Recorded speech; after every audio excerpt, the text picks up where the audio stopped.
oknum dalam ATR BPN. Begitu. Selain itu di notaris. Bisakah tidak kalau kemudian pengacara juga masuk? Bisa saja.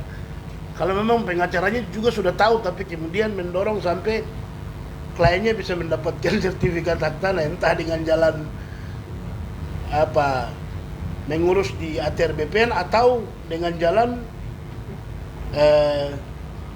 gugat di pengadilan. Apalagi kalau ini berkaitan dengan tanah adat ya.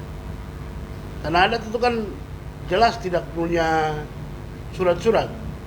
Tapi kalau kemudian ada yang bisa menghadirkan saksi, kemudian surat-surat pelepasan tanah adat, dan kemudian bangun ilustrasi yang luar biasa dalam pengadilan, dan hakim kemudian membenarkan dalilnya dan memenangkan, yang itu akan berdampak pada masyarakat adat jadi korban. Berarti kan kami pengacara juga terlibat dalam situ. Sudah tahu. Tapi kemudian karena dibayar besar kemudian berjuang sampai patah-patah lari ke sana, korbankan masyarakat adat. Gitu. Ya kalau kami saya pribadi saya akan lihat, saya juga anak adat, Pak. Masa sama sengsarakan sapu saudara turunan. Kan kembali ke moral loh. Gitu. Tapi advokat juga masuk dalam salah satu aktor mafia tanah. Kalau memang yang dia akan bekerja ini akan memuluskan misi yang tadi itu, yang akan menyengsarakan masyarakat adat. Begitu.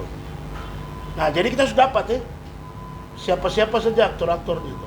Masyarakat adat yang pro, yang mengatasnamakan, mengklaim itu aktor. Kemudian kepala daerah baik di kota, kabupaten atau provinsi, bahkan menteri yang akan menerbitkan izin. Yang berikutnya instansi terkait seperti ATR BPN. Yang berikutnya notaris. Yang berikutnya jaksa, advokat. Yang berikutnya siapa lagi nih? Bisa saja hakim, karena dibayar terus diputuskan untuk menangkan dia. Begitu. Itu aktor-aktor mafia tanah. Begitu. Nah, kalau kita sudah tahu aktor-aktor mafia tanah adalah itu, apa sikap kita? Apakah kita kemudian harus pro dengan bupati yang adalah mafia tanah? Gubernur yang mafia tanah? Menteri yang mafia tanah? Atau masyarakat adat yang mafia tanah tadi? Atau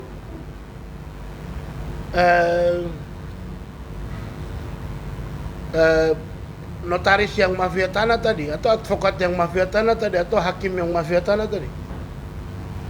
Pro dengan mereka tidak? Kalau saya ambil sikap tegas, dia adalah musuh. Begitu. Kecuali kalau dia mau ubah sikap. Begitu. Saya sepakat dengan kakak Bonilani dan sikapnya. Dia tahu bapak dia punya pandangan lain, tapi dia tetap ada pada pandangan dia. Di situ menunjukkan bahwa dia ambil sikap, kau setan lah. Kau mau bapak dia juga hapus kau dasar hubungan keluarga. Kalau memang kau tujuan adalah kau mendukung dia, hancurkan siapa anak cucu nanti. Atau yang dilakukan oleh Frankie Woro. Depok keluarga lain tidak terima, tapi dia sendiri bikin Depok sikap lain, dan dia tidak pusing dengan orang-orang itu. Itu saya pikir sikap luar biasa yang bisa kita praktekkan dalam konteks kalau kita sudah melihat dia sebagai mafia tanah.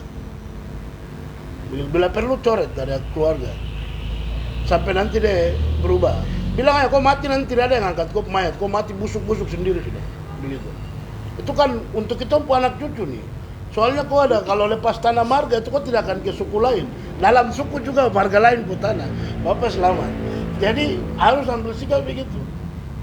Yang berikutnya kepada kepala daerah itu juga ambil sikap. Sekalipun kita satu marga, satu kampung, kalau dia naik jadi kepala daerah, kita bilang dia musuh. Bisa saja jadi musuh. Kenapa dia bisa jadi musuh? Karena dia yang akan keluarkan izin.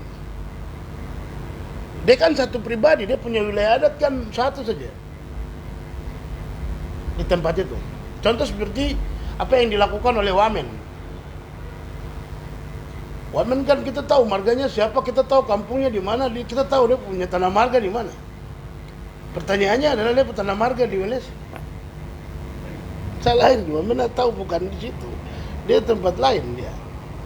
Terus dia ini kalau saya sebut orang yang gunakan jurus aji mumpung menteri, mumpung klaim diri orang Papua, asli dari sana, jadi datang kayak pahlawan begitu. Tapi sayang, jadi pahlawan untuk sengsarakan orang lain. Di atas orang lain pun tanah marga lagi. Sudah begitu masuk tanpa ada pelepasan, ada aturannya tapi dia tidak mengabaikan aturannya. Aturannya itu undang-undang pengadaan tanah untuk kepentingan umum. Tapi dia tidak abaikan itu. Dia hanya berpikir kalau saya putra daerah ini. Coba bicara dia punya marga kecil, dia punya hak.